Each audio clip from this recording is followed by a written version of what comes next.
walk down the sidewalk to the front door. Home. To most of us, it means safety, security, a place where you can be yourself, be happy, relax. At least, that is what it's supposed to be. For thousands of individuals across Lackawanna and Susquehanna counties, home is something terrifying. For those survivors of domestic and sexual violence, it takes a lot of courage to walk back through that door, and even more courage to leave. Leslie Morgan Steiner, herself a domestic violence survivor and the author of the book Crazy Love, explains. People always ask, why didn't she leave? It's incredibly dangerous to leave an abuser, because the final step in the domestic violence pattern is kill her.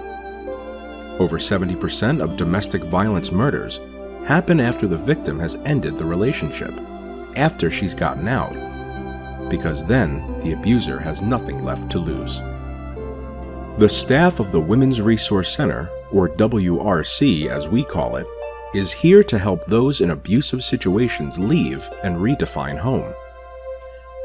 Just last year, the center provided over 21,700 nights of safety for victims, helping them get a fresh start in emergency or temporary housing, helping them see home in a different way, through the lens of hope.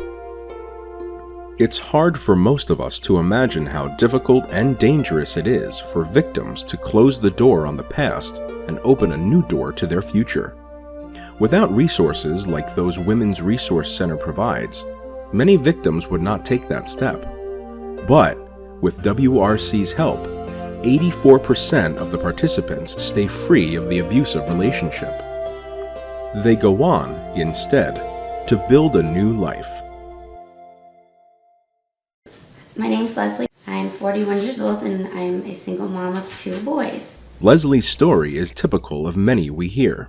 January 3rd of 2015, the father of my children, my ex-fiance of 13 years, stole a vehicle and stalked me and my boyfriend, Craig Hoover at the time, for 20 miles in a car. And after the chase, he eventually rammed our vehicle 4 times, putting our car into a guardrail. And when I exited the vehicle, he was standing in the middle of the road with a knife. And I was screaming at him, and he said to me that he was going to effing kill us both, meaning Craig and I. And that's when I started to run, and he chased after me with a knife. He pulled my hair back by my ponytail and said, "Where the f*** do you think you're going?" And he grabbed me by my face and took an electrician's knife and sliced me from lip to cheek. It was 1/8 of an inch of being all the way through. Then when I started to try to run away from him again, he grabbed me once again by my ponytail and said to me, "Say goodbye, this is your last breath." And he pulled my head back and tried to repeatedly saw at my neck with the knife. I was wearing a very thick winter scarf that night, and if it wasn't for that scarf, I would not be here today. So I thank God that I put that on that evening. But when Tim tried to kill me, he saw the blood, and I didn't know where I was bleeding from, so I kind of went like this. And he twisted my head to look at him and maniacally chuckled at me and threw me to the ground. Survivors with children face so many questions when they think about leaving. Where will I go? How will I live? How can I support myself and my children and remain safe? The scariest time is to try to leave, because you know that they're capable of hurting you. And then when you're there, but when you're not there, there's nothing left for them to hold on to. There's nothing left in their world. They lost their control over every single situation in the home or outside of the home when it was involving us as a family. And I always thought in my head that when I was going to leave, something was going to happen. And I didn't know what or to what extent, and I would have never thought in a million years that it would ever have come down to what happened to us. Leaving was the hardest part. because I did know something was going to happen. And then, you hear the stories of other women or other men that have been in abusive relationships, and the statistics are outrageous when it comes to how many women have been murdered shortly after leaving their abusive partner. WRC last year helped over 180 women and 230 children, obtaining crisis housing for them, providing rental assistance, security deposits, and more. We are changing the definition of home for victims in northeastern Pennsylvania.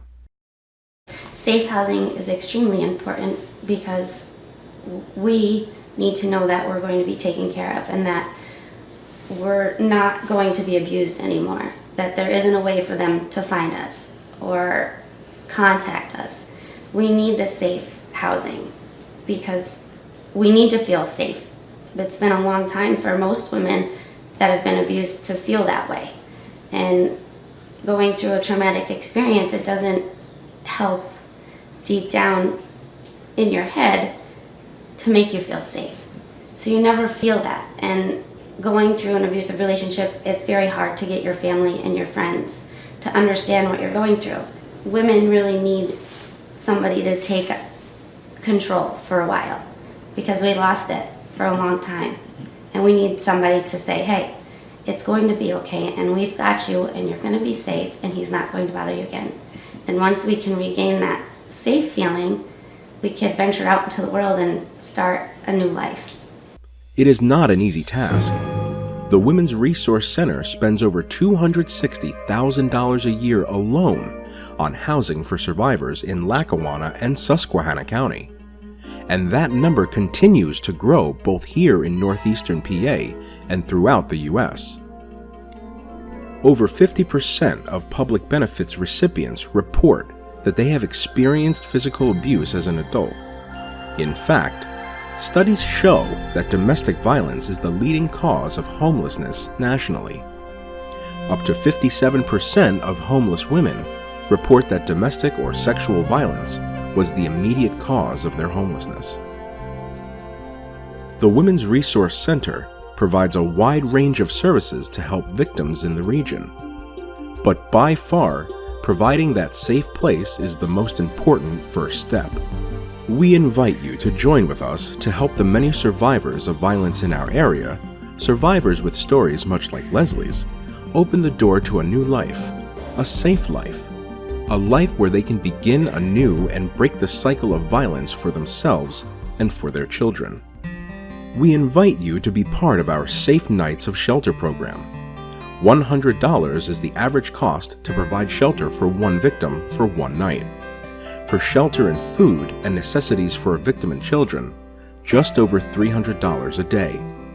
But you can open the door to safe shelter by donating just $45 as a start toward that first night, or be part of our $1 a day program, which would help provide for a family's needs as they start a new life. The options are there so that, whatever your budget, your contribution will have an impact in the life of a survivor. It is always hard to think that violence lives right here, in your own community. But at Women's Resource Center, our staff sees those impacted by violence each and every day. You can help us make a change. Join with us today. Make a difference here in northeastern Pennsylvania. Support Safe Nights of Shelter so that when she closes the door on violence, she will open the door to a safe home and a new life of opportunity.